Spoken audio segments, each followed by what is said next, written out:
अस्सलाम वालेकुम and welcome to CCM academia. Dear students, उम्मीद करता हूँ आप सब हेरो ऑफिस से होंगे और अच्छी सेहत के साथ होंगे। आज का जो लेक्चर है KPK बोर्ड से है, क्लास 9th का है और बहुत ही इंटरेस्टिंग मेरी फेवरेट पोम है। यूनिट नंबर 8 है। आपको पता चल गया होगा यूनिट नंबर 8 से, जिस पोम का नाम है hope is the thing with feathers. बहुत ही कमाल की पोम है। लिखने वाली हैं एमिली डिकिंसन। कुछ लोग इसको इमली कह देते हैं, ये इमली खाने वाली इमली नहीं है, एमिली डिकिंसन नाम है इनका। और पोम शुरू करने से पहले मैं चाहता हूँ कि पोइट के बारे में इंट्रोडक्शन दिया जाए और उसके बाद फिर पोम के बारे में थोड़ा सा इंट्रोडक्शन, और फिर आपको पोम को रीड करने में ज़्यादा मज़ा आएगा। तो सबसे पहले शुरू करते हैं जी, इंट्रोडक्शन टू द पोएटेस। ठीक है, पोएटेस है, मैं आपको पहले भी बता चुका हूँ। She was born in December 1830 in Amherst Massachusetts. ठीक है, नाम कुछ लोग इसको बड़ा बिगाड़ देते हैं, तो मुझे भी प्रोनाउंसिएशन करने में इसको बार बार जो है ना बोलना पड़ा, फिर जाके मेरी ज़ुबान पे लफ्ज़ चढ़ा है। She is considered as one of the leading American poets. अब देखें यहाँ पर इसका जिक्र आया है, वॉस का क्यों नहीं किया, क्योंकि अभी भी इनका नाम फेमस है। Even though she is died, बहुत पहले मर चुकी हैं, लेकिन इनका नाम अभी भी जो है वो मशहूर है। इनकी पोम डिफरेंट क्लासेस में, not only in Pakistan but nation wide, यानी कि ऑल ओवर द वर्ल्ड जो है ना वो पढ़ाई जाती हैं। She was a shy lady, बहुत ज़्यादा हम ये कह सकते हैं वो थी क्या कहते हैं, लीस्ट ऑफ कॉन्फिडेंस। ठीक है, और सारी ज़िंदगी उन्होंने एक ही ड्रेस, यानी कि वाइट ड्रेस, एक ड्रेस से मुराद ये नहीं कि एक ही सारी ज़िंदगी पहन रखा, गंदा भी कर दी और वो पर स्मेल भी आती नहीं, ऐसी बात नहीं। मतलब वाइट ड्रेस जो है ना उस पर उन्होंने गुजारा। अब वाइट ड्रेस जो है ना उनकी ज़िंदगी में जो है ना अमन की निशानी है, उनकी ज़िंदगी में जो है ना कह लें कि स्टिलनेस की निशानी, अगर हम ये कह सकते हैं कि उनकी ज़िंदगी में स्टिलनेस है। She suffered because of her family but she kept on progress. यहाँ तक कि उन्होंने अपनी फैमिली के मुश्किलात की वजह से बहुत सा सफ़र किया, तकलीफ़ें अज़ियतें बर्दाश्त की, लेकिन उन्होंने अपनी प्रोग्रेस जारी रखी। अब क्या है जी, she belong to a society where women was not allowed to be the part of society. अब क्या, वो एक ऐसे मुआशरे से ताल्लुक़ रखती थी कि जहाँ पर औरतों को लिखने की, औरतों को आगे आने की इजाज़त नहीं थी। इसीलिए उन्होंने अपने घर को नहीं छोड़ा, घर के अंदर ही रहती थी, घर के अंदर ही रहते हुए यह वो काम करती थी। और अब देखें यहाँ पर ये कह सकते हैं कि इन्होंने भी घर के अंदर, चार दीवारी के अंदर रहते हुए भी मुआशरे को परख लिया और बहुत सी पोम्स जो है ना इन्होंने लिख दी। और अगर मैं ये बात करूँ इनके बारे में कि जो hope is a thing with feathers है ना, ये इनके दिल की बात है।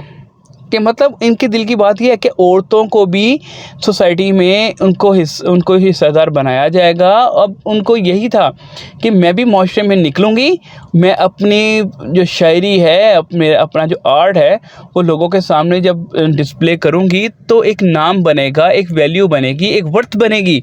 तो यही इसी बेस पे करते हुए उन्होंने ये पोम लिख दी। अब यहाँ पर बात की जाए, वही बात आ रही है कि अपेरेंटली तो वो माशरे की, यानी कि सोसाइटी के उस चीज़ों के बिल्कुल वो थी, उनको आइडिया नहीं था, स्ट्रेट फॉरवर्ड सी बात करेंगे। ठीक है, लेकिन क्या है, उन्होंने अपनी हर पोइट्री में, हर पोम में, हर राइटअप में मॉरल एस्पेक्ट्स को ही डिस्कस किया, किसके, सोसाइटी के। अच्छा, अब यहाँ पर बहुत अहम बात है जो आप सुन के हैरान हो जाएंगे कि उन्होंने 200 से ज़्यादा पोम्स लिख दी थी, 2000 से ज़्यादा, 200 कह गया, 2000 से ज़्यादा पोम लिखी हैं। मीन्स इतना वर्क उनकी ज़िंदगी में, लेकिन अनफॉर्चुनेटली वो उनकी डेथ तक पब्लिश ही नहीं हो सका, वो लिखा ही नहीं गया। क्यों? उनका दौर ऐसा था कि जिसमें मेन सुप्रीमेसी का एलिमेंट था। अच्छा, ये तो हो गई पोएट्स की बात। अब पोम के बारे में थोड़ा सा डिस्कस कर लेते हैं। ये वही बात आ गई, स्पिरिचुअल एक्सप्रेशन के लिए एक मास्टरपीस कंसिडर किया जाता है और 3 स्टैंजास हैं इसके। ठीक है, और ईच स्टैंजा की 4 लाइंस हैं और सबसे पहले ये 1891 में पब्लिश हुआ था, but after the death of the poetess. अच्छा, अब यहाँ पर होप को प्रेजेंट किया गया है गोल्डन क्वालिटी को एक तौर पर, जो इंसानों के अंदर पाई जाती है, ठीक है। इवन मुसीबत में, तकलीफ़ में, दर्द में भी जो है ना वो होप जो है इंसान के अंदर मौजूद होती है। इसके बारे में जब डिस्कस करेंगे फिर मैं डिटेल में बताऊंगा कि होप किस तरह से इंसानों के अंदर आबाद रहती है। अच्छा, इसमें अब नेक्स्ट जो बात आती है, इसमें इसको होप को ना मेटाफर के तौर पर भी इस्तेमाल किया गया है और पर्सोनीफाई भी किया गया है, 2 जगह इस्तेमाल किया गया है। ये अक्सर कहते हैं जी होप को आपने मेटाफर भी कह दिया, होप को आपके पर्सोनीफाई भी कर दिया, लेकिन पोइट की क्वालिटी देखें, उसके मतलब एक्सपर्टीज देखें कि उसने होप को एट अ टाइम मेटाफर और साथ में पर्सोनीफाई एज अ पर्सोनिफिकेशन भी इस्तेमाल कर दी है। अच्छा, अब यहाँ पर ना उसने डैशेस को बहुत ज़्यादा इस्तेमाल किया है और पंक्चुएशन मार्क में, यानी कि जो किसी भी पंक्चुएशन मार्क के अलावा मतलब अगर बात की जाए तो डैशेस बहुत ज़्यादा इस्तेमाल किए हैं और कैपिटलाइज किया है वर्ड्स को। क्यों किया है जी? किसी चीज़ को एम्फसाइज़ करने के लिए, उस पर जोर देने के लिए, उसके ऊपर उसको हाईलाइट करने के लिए कह सकते हैं। और मूड की अगर बात की जाए या फिर poets in the whole poem remains optimistic. Pessimistic होता है, एक ऑप्टिमिस्टिक होता है। पेसिमिस्टिक होता है नेगेटिव थिंकिंग और ऑप्टिमिस्टिक होता है पॉजिटिव थिंकिंग। अच्छा, अब डिस्कस करते हैं हम पोम को। स्टैंजा नंबर 1 क्या है जी? Hope is the thing with feathers. उम्मीद एक परिंदे का नाम है, एक चीज़ का नाम है, विद फेदर्स, जिसके पर भी हैं, परों वाली चीज़ है। अब देखें इसमें सबसे पहली ही लाइन में डैश इस्तेमाल की है। The perches in the soul. Perches आबाद होती है, रहती है, वहाँ पर आगे घर कर लेती है, ठीक है। जो रूह में आकर बस जाती है, जिसे कहते हैं ना इंसान के अंदर जो दिल है और ब्लड है, इसी की वजह से इंसान की ज़िंदगी है। ब्लड रुक जाए मतलब दिल रुक जाए, ब्लड रुक जाता है। तो यही चीज़ है कि इंसान के अंदर भी होप जो है एक दिल की धड़कन की तरह जो है ना रोल प्ले करती है। And sings the tone without the words. अब क्या है जी? गाना गाती है, ठीक है। एक ऐसी आवाज़ में गाना गाती है जिसके अल्फाज ही नहीं है। कैसे? ये मैं आपको इस स्टैंजा कंप्लीट करने के बाद एक्सप्लेन करता हूँ। And never stops at all. और कभी भी नहीं रुकती। चले एक काम करते हैं, मैं ये पोम को कंप्लीट कर लूँ ना, तो फिर मैं आपको एग्जांपल्स देता हूँ। एग्जांपल से फिर आपको आसानी से समझ आ जाएगी। अच्छा, अब यहाँ पर ना मैंने स्टैंजा 1 की जो पैराफ्रेजिंग है ना, ये स्क्रीन पे डिस्प्ले करती है। आप अगर चाहें तो इसको लिखना भी अगर चाहें तो लिख सकते हैं। वीडियो को स्टॉप कर लें, यहाँ पर स्टॉप करने के बाद आप इसको लिख लें और फिर आगे चलें। अब हम शुरू करते हैं stanza number 2। And sweetest in the gale is heard. मतलब तूफ़ान में, आंधी में इस स्वीटेस्ट बहुत ज़्यादा मिठास होती है। इज़ हर्ड यानी कि इसकी आवाज़ मीठी लगती है, इसकी आवाज़ बहुत मीठी लगती है। अगर इसकी एग्जांपल ली जाए कि अक्सर औक़ात ये जो सैलाब आ जाते हैं, सैलाब में लोग फंस जाते हैं या कहीं एकदम से बड़ा रेला गुजर जाता है तो लोग सेंटर में फंस जाते हैं और उनको उम्मीद होती है कि हमें कोई बचा लेगा। जब पानी के अंदर डूबने भी लगते हैं तो उस वक़्त भी उनको उम्मीद होती है कोई बचा लेगा। क्यों? वो आवाज़ उनके दिल के अंदर से आ रही होती है, उनके अंदर के रूह के अंदर से आवाज़ आ रही होती है। अब देखें ना, आंधी है, तूफान है, किसी भी तरह से इसको आवाज़ जो है वो उसको मिठास लगती है। एंड शोर मस्ट बी द स्टॉर्म। और तूफान जितना भी ज़्यादा खतरनाक क्यों ना हो, तूफ़ान जितना भी, यानी कि तूफ़ान यहाँ पे जो है ना वो कहा गया तकलीफ़ें, अज़ियतें, परेशानियाँ, ठीक है। अगर मैं चलो इसकी एग्जांपल दे देता हूँ जी, ये है कि अगर डॉक्टर किसी पेशेंट को कहता है जी आपने कल मर जाना है, आपकी ज़िंदगी बस ख़त्म हो गई है। अब उसके दिल में तो होता है कि मैंने मर जाना है, लेकिन उसके अंदर एक होप होती है कि शायद मैं बच जाऊँ, शायद कोई ऐसा मौजज़ा हो जाए, शायद कोई ऐसी बात हो जाए कि जिससे बच जाऊँ। मीन्स उसको पता है कि डेथ होनी है कल, लेकिन फिर भी उसके दिल में उसकी होप। अब ये होप जो है ना, मैंने आपको बताया कि आखिरी सांस तक मौजूद रहती है इंसान के अंदर। जब मर जाता है तो उसके बाद भी जो है उसके बाद होप ख़त्म हो जाती है। लेकिन मैं एक रेफरेंस दूंगा कि जिसमें मेरा ये मानना है कि होप जो है इंसान के मरने के बाद जब दोबारा उसको उठाया जाए ना, तब भी होप जो है वो मौजूद रहनी है। वो कैसे बाद में बताता हूँ। अब नेक्स्ट सेकंड स्टैंजा की 3rd लाइन है, that could abash the little bird, कि जो छोटे से परिंदे को परेशान कर सके। That kept so many warm, जिसने बहुत से लोगों के दिलों को आबाद, धड़कनों को जिंदा रखा हुआ है। मतलब होप है तो दुनिया है ना, कहते हैं ना उम्मीद पर दुनिया कायम है, अक्सर कहा जाता है। तो उम्मीद ही नहीं है तो भी दुनिया ही नहीं है, सीधी सी बात है। दुनिया है तो उम्मीद है, तो इसलिए उम्मीद जो है कभी ख़त्म नहीं हो सकती। अब ये स्टैंजा नंबर 2 की पैराफ्रेजिंग है, ये देख लीजिएगा, स्टॉप करके लिखना चाहे तो लिख लें, पढ़ना चाहे तो बाद में 2-3 बार पढ़ लीजिएगा, याद हो जाएगी। अब हम चलते हैं स्टैंजा नंबर 3 की तरफ। I have heard in the chillest land.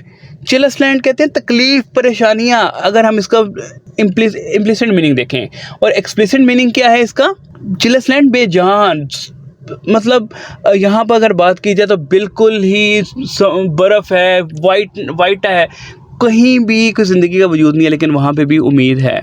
And on the strangest सी, अजनबी समंदर में भी, समंदर के अंदर जब इंसान डूब रहा होता है तो उस वक्त अक्सर का मूवीज़ में दिखाया जाता है कि इंसान किसी जजीरे में जाके फंस गया है, समंदर के दरमियान एक जजीरा छोटा सा, वहाँ फंस गया है और अपनी ज़िंदगी के 2-3 दिन 2-4 दिन गुजारता है।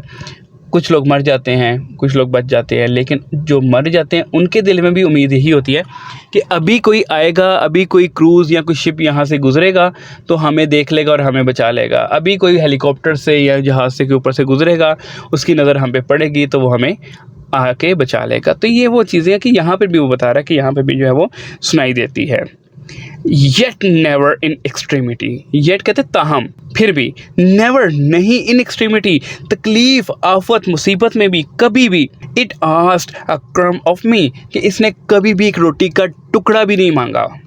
मतलब बेलौस, बग़ैर किसी लालच के, बग़ैर किसी गर्ज़ के, उम्मीद जो है इंसान को मदद करती है, ज़िंदगी के जीने का मकसद देती है, ये कह सकते हैं। अब यहाँ पर इसकी पैराफ्रेजिंग है स्टैंजा नंबर 3 की, ये देख लीजिए। इसके बाद फिर मैं आपको इसकी थोड़ी सी एग्जांपल्स देता हूँ, आपको समझ आ जाएगी कि उम्मीद कहाँ कहाँ कैसे कैसे इंसान की हेल्प करती है। जी, तो आपने देख लिया होगा पैराफ्रेजिंग।